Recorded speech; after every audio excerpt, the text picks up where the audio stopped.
This is wild HOA situations. The fence was straight, and she still called it non-compliance. Karen pointed at a retaining edge and yelled that my fence touched it and that was encroachment.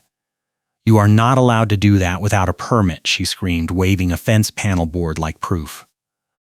I stood there with my coffee cup in hand because I had run outside fast when I heard her voice carrying across the yard. She had gray shoulder-length hair and a purple cardigan with the hood up, and she held a stack of pre-filled forms with no readable text. Her name was Gloria Williams.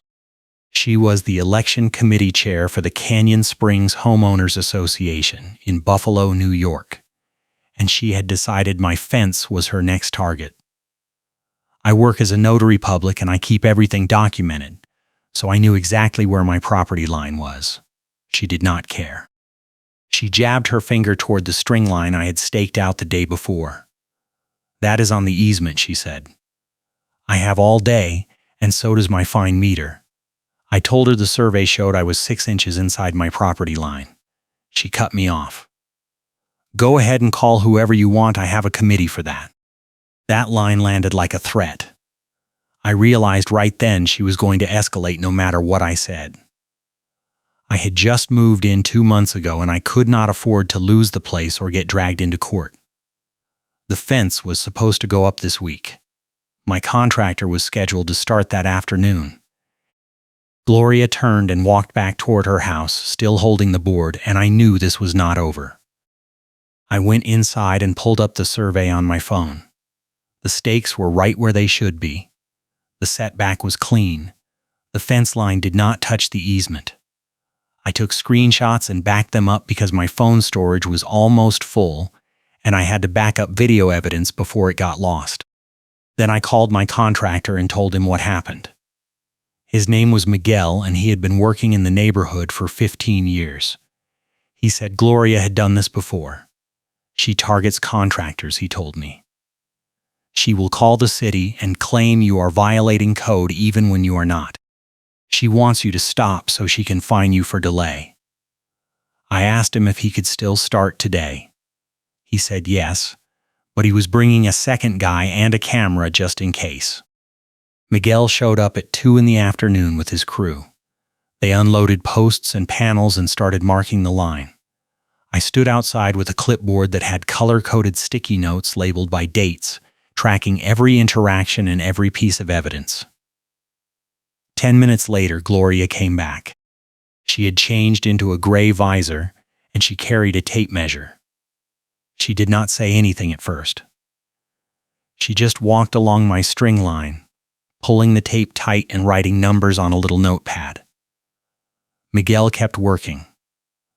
I started recording on my phone. Gloria looked up and saw the camera. She smiled. "That is fine," she said. "I will just document this myself." She pulled out her own phone and started taking pictures of the fence posts. Then she walked over to Miguel and asked him if he had a permit. Miguel said he did not need a permit for a fence under 6 feet on private property. Gloria said that was incorrect. She said the association required pre-approval for any structure within 10 feet of an easement.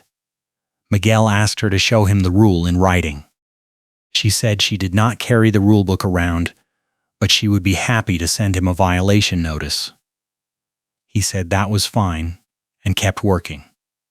She turned to me. "You are going to regret this," she said. "I have all day, and so does my fine meter." That was the second time she said it. I did not reply. I just kept recording. She walked back to her house and I saw her on her phone immediately. 20 minutes later, a city code inspector pulled up. He was a younger guy with a reflective vest and a tablet. He said he had received a complaint about unpermitted work. I showed him the survey and the setback plan. He walked the line, checked the measurements, and looked at the posts. Then he told me everything was fine. He said the fence was on my property, the height was legal, and there was no easement violation.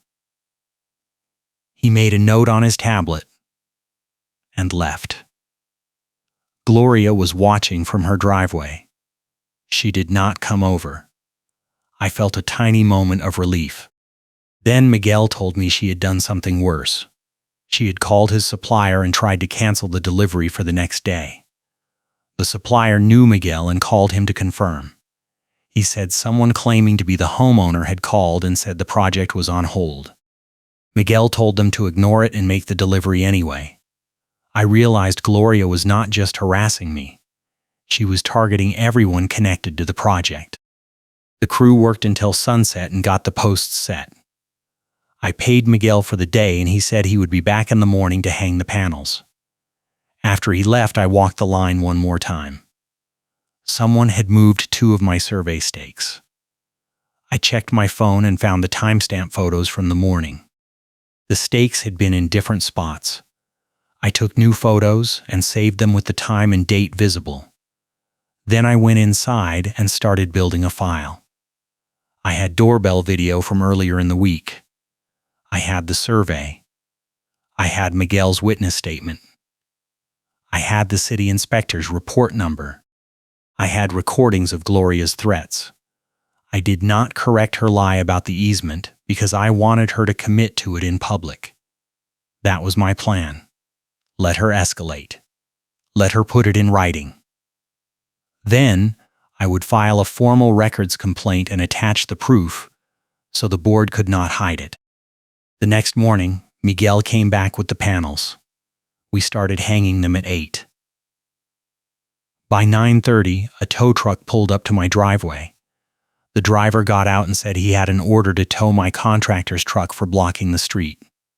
Miguel's truck was parked legally on the curb in front of my house. The driver showed me a work order with my address and a complaint number. I told him the truck was not blocking anything. He said he was just doing his job. Then Gloria walked up.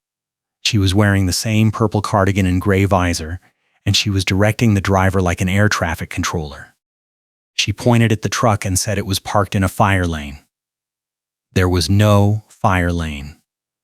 The curb was not painted. There were no signs. I pulled out my phone and started recording again.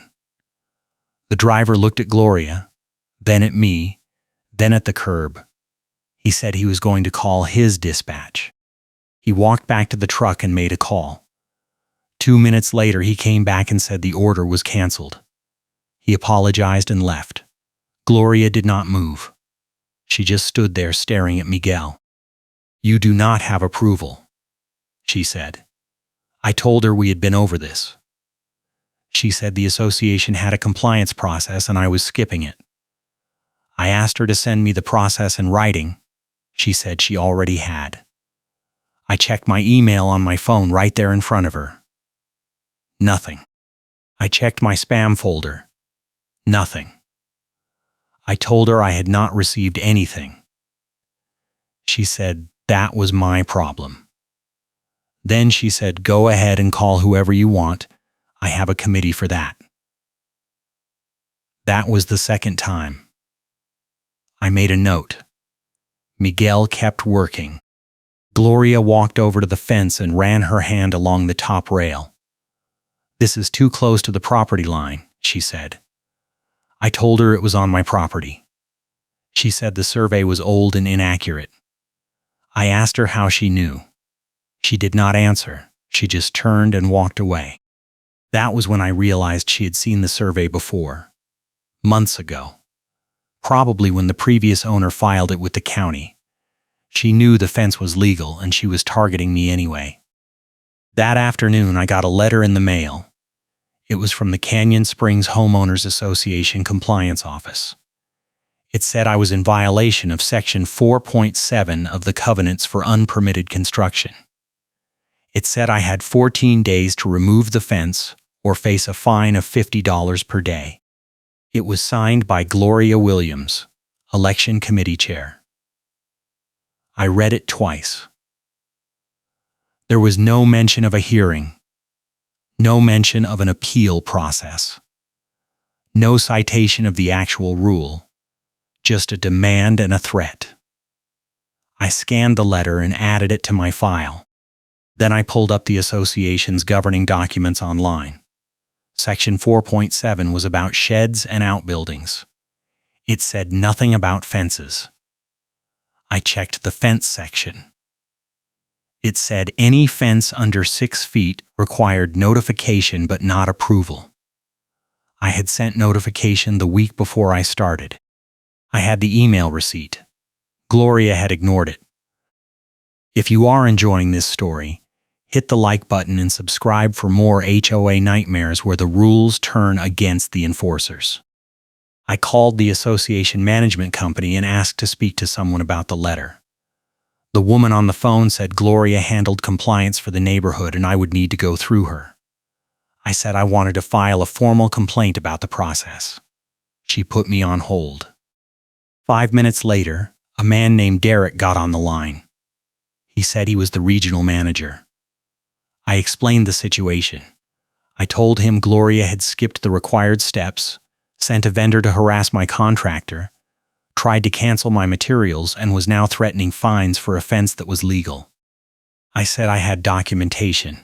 He said he would look into it and get back to me. I asked for a timeline. He said 2 weeks. I told him I did not have 2 weeks because the fine clock was already running. He said he would expedite it. Then he hung up. Miguel finished the fence that evening. It looked great. The line was straight, the posts were solid, and the panels fit perfectly. I paid him and thanked him for sticking with it. He said he was used to Gloria's tactics and he had dealt with worse. Before he left, he handed me a folder. Inside were photos and timestamps from every day he worked on my property, including shots of Gloria interfering, the moved stakes, and the tow truck incident. He said I might need them. I added the folder to my file. The clipboard with the color-coded sticky notes was getting thick. I had everything organized by date and category. Evidence, correspondence, witnesses, legal. I felt ready. 2 days later, I got a second letter. This one said the fine had started. $50 per day, retroactive to the date of the first letter. I was already at $700. The letter said I could request a hearing, but I had to submit the request in writing within 5 business days. I drafted the request that night and sent it via certified mail. I also sent a copy to Derek at the management company with a note that said the association was violating its own enforcement policy, and I was prepared to escalate if necessary. I did not hear back from Derek. I did not hear back from the association. But the fine letters kept coming. 1 week later, I was at $2,100. I called an attorney. Her name was Lisa, and she specialized in HOA disputes. I explained everything and sent her my file. She reviewed it and called me back the same day. She said I had a strong case. The association had violated its own rules, Gloria had acted outside her authority, and the fines were legally unenforceable because I had never received proper notice or a hearing. She said I could fight it in court, but it would take months and cost thousands. Or I could use the association's own complaint process against them. She said if I filed a formal records complaint with the board and attached all my proof, they would be forced to investigate. If they did not, I could escalate to the state HOA ombudsman and potentially trigger an audit. She said the key was to force the issue into a public meeting where the board could not hide it. I asked her what that would cost. She said $500 for a demand letter and another $500 if I needed her at the meeting. I paid her and she drafted the letter that afternoon. The letter went to the board president, the management company, and Gloria. It outlined every violation of process, cited the governing documents, attached the survey and the city inspector's report, and demanded an immediate hearing with full board attendance. It also requested a copy of all correspondence and complaints related to my property. The letter gave them 10 days to respond. If they did not, Lisa said we would file with the state. I sent the letter via certified mail and email. 3 days later, I got a response. The board scheduled a hearing for the following week. The notice said the meeting would be held at the community center at 7 in the evening and I was allowed to bring witnesses and documentation. It did not say whether Gloria would be there. It did not say whether the fines would be suspended. It just said I had 15 minutes to present my case. The night before the hearing, someone tried to move my fence. I woke up at 2 in the morning to my doorbell camera alert. I pulled up the feed and saw a figure in a hoodie pulling on one of the fence panels. The panel did not move. The posts were set in concrete. The figure gave up and walked away. I saved the video and sent it to Lisa. She said it was evidence of harassment and possibly vandalism. She said I should file a police report. I called the non-emergency line and an officer came out an hour later. I showed him the video. He took a report and gave me an incident number.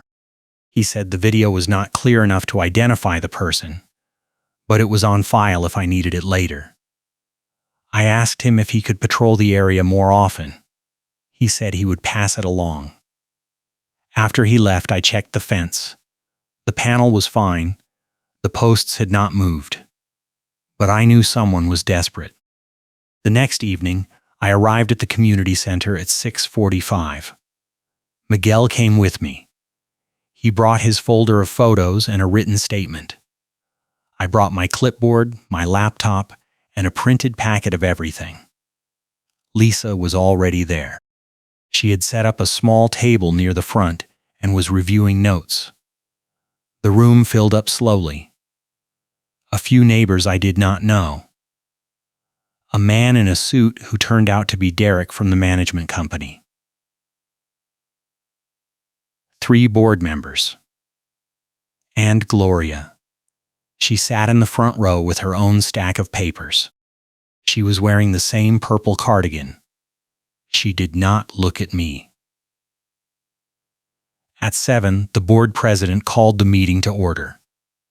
His name was Frank, and he looked tired. He said we were here to discuss my fence and the compliance action. He asked me to present my case. I stood up and walked to the front. I opened with the basics. I moved in 2 months ago. I notified the association about the fence. I hired a licensed contractor. I followed the survey. I stayed within the setback. I did not touch the easement. The city inspector confirmed everything was legal. Then I pulled out the first letter from Gloria. I read it aloud. I pointed out that it cited the wrong section of the covenants. I showed the board the actual fence rule, which required notification but not approval. I showed them my email receipt proving I had notified the office. Then I showed them the second letter, the one that started the fines. I pointed out that I had never received a hearing notice before the fines started. I showed them the governing documents, which required a hearing before any enforcement action. Then I played the doorbell video of Gloria threatening me on day 1. I played the recording of her trying to interfere with Miguel. I showed them the tow truck incident. I showed them the moved survey stakes and the timestamps proving someone had tampered with them. I showed them the video from 2 nights ago of someone trying to damage the fence. I laid it all out in less than 10 minutes. Then I pulled out the trump card. I did not correct her lie because I wanted her to commit to it in public. I reached into my bag and pulled out a copy of the association's enforcement policy. I had requested it from the management company 2 weeks ago, and they had sent it in response to Lisa's letter. The policy was clear. Before any compliance action, the enforcement officer had to do 4 things. 1. Send a courtesy notice describing the alleged violation. 2. Give the homeowner 14 days to respond. 3. Schedule a hearing if the homeowner disputed the violation. 4. Wait for the hearing outcome before issuing fines. Gloria had skipped all 4 steps. She had gone straight to the fine letter. I handed the policy to Frank and asked him to read Section 3 aloud. He did. The room went quiet. I looked at Gloria. She was staring straight ahead. Then I said I wanted to file a formal records complaint and attach the proof so the board could not hide it. I handed Frank the packet. It had everything. The survey, the city report, the emails, the photos, the videos, the witness statements, the enforcement policy with the skipped steps highlighted. I sat down. Frank looked at the packet for a long time. Then he looked at Derek. Derek looked at Gloria. Gloria finally spoke. She said I was twisting the facts. She said the fence was too close to the easement and I had refused to cooperate. She said I had been hostile and uncooperative from the start. She said she had tried to work with me and I had ignored her. I did not respond. I just let her talk. She kept going. She said the enforcement policy was a guideline, not a requirement. She said she had the authority to act immediately in cases of obvious violations. She said the board should uphold the fines and order me to move the fence. When she finished, Frank asked her if she had sent a courtesy notice. She said she did not need to because the violation was obvious. He asked her if she had scheduled a hearing before issuing the fines. She said the homeowner could request a hearing if he wanted one. He asked her if she had followed the 4-step process outlined in the policy. She said the process was flexible. Frank closed the packet. He looked at the other 2 board members. They nodded. Then he said the fines were suspended immediately and the compliance action was void. He said the fence was legal and the association owed me an apology. He said the board would review the enforcement process and make changes to prevent this from happening again. Then he said something I did not expect. He said Gloria was removed as meeting chair and she would no longer have microphone control at association meetings. He said the board was taking over direct oversight of compliance and Gloria would report to them going forward. Gloria stood up. She said that was unacceptable. She said she had been doing this job for 10 years and she knew the rules better than anyone. Frank cut her off. He said the decision was final and the board would discuss her role in executive session. Gloria grabbed her papers and walked out. The door slammed behind her. After the meeting, Miguel and I walked out together. He said that was the best thing he had seen in 15 years of dealing with HOAs. Lisa came over and said the board would likely send me a formal letter reversing the fines and clearing my record. She said if they did not, we could escalate, but she did not think it would be necessary. I thanked her and paid her the second $500. Then I went home and checked the fence one more time. It was still standing. The posts were solid. The panels were straight. I took a photo and sent it to my family with a caption that said I won. Then I sat down and updated my file. I added the hearing minutes, Frank's statements, and the board's decision. I backed everything up to the cloud because my phone storage was almost full and I had to back up video evidence before it got lost. I felt a weight lift. 2 days later, I got a letter from the board. It was on official Canyon Springs letterhead. It said the association was conducting a compliance audit and all enforcement actions from the previous 6 months were under review. It said the board had identified multiple cases where the process had been violated and homeowners had been fined improperly. It said the association would mail a written correction to every homeowner affected and retract the false fence violations. It said Gloria Williams had been reassigned and would no longer serve as enforcement officer or meeting chair. It said the board apologized for the inconvenience and the stress. It was signed by Frank and the other 2 board members. I scanned the letter and added it to my file. Then I called Miguel and read it to him over the phone. He laughed. He said Gloria had been trying to spin it on the neighborhood Facebook group claiming the board had overstepped and the homeowners were losing their voice. He said no one was buying it. He said 3 other neighbors had come forward with their own stories of harassment and improper fines. He said the board was cleaning house. A week later, I was outside checking the fence when a neighbor walked over. Her name was Diane, and she lived 3 houses down. She said she had been at the hearing and she wanted to thank me.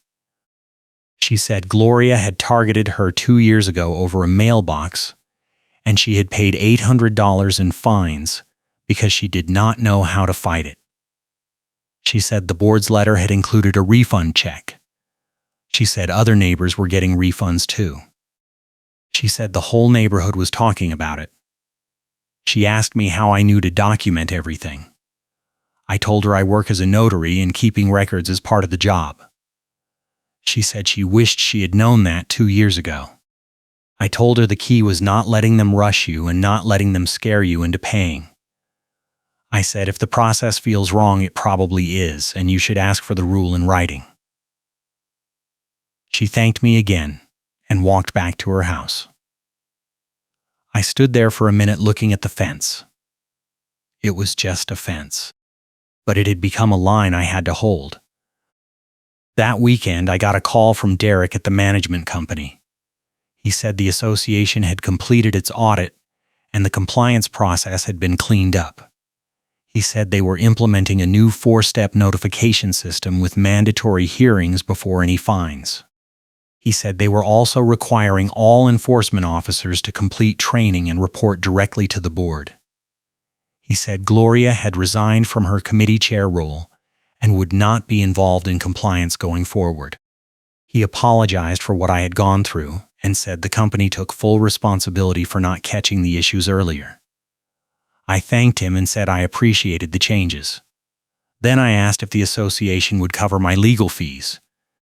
He said the board had discussed it and they were willing to reimburse me for $500 as a goodwill gesture. I said that was acceptable. He said the check would go out that week. I hung up and marked it in my file. Then I called Lisa and told her. She said it was a good outcome and I should keep the documentation in case anything came up later. I told her I would. A month passed. The fence stood. No more letters came. No more fines. No more harassment. I saw Gloria once in passing at the grocery store. She did not look at me. I did not say anything. It was over. The neighborhood felt quieter. The Facebook group had moved on to other topics. The board sent out a newsletter with the new compliance rules and a reminder that homeowners had the right to appeal any action. I filed the newsletter with everything else. The clipboard with the color-coded sticky notes went into a drawer. I did not need it anymore, but I kept it just in case.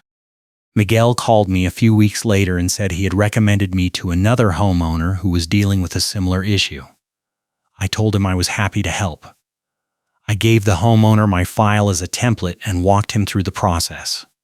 He won his case too. The board reversed the fines and apologized. It felt good to pass it forward.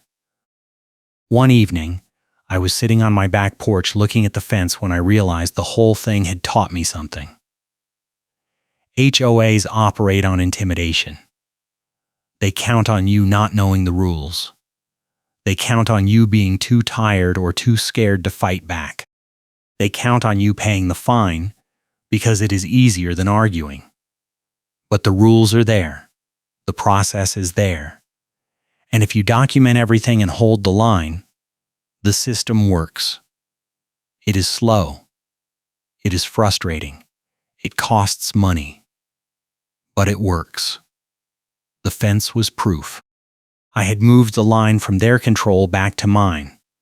And once I did that, the rest followed.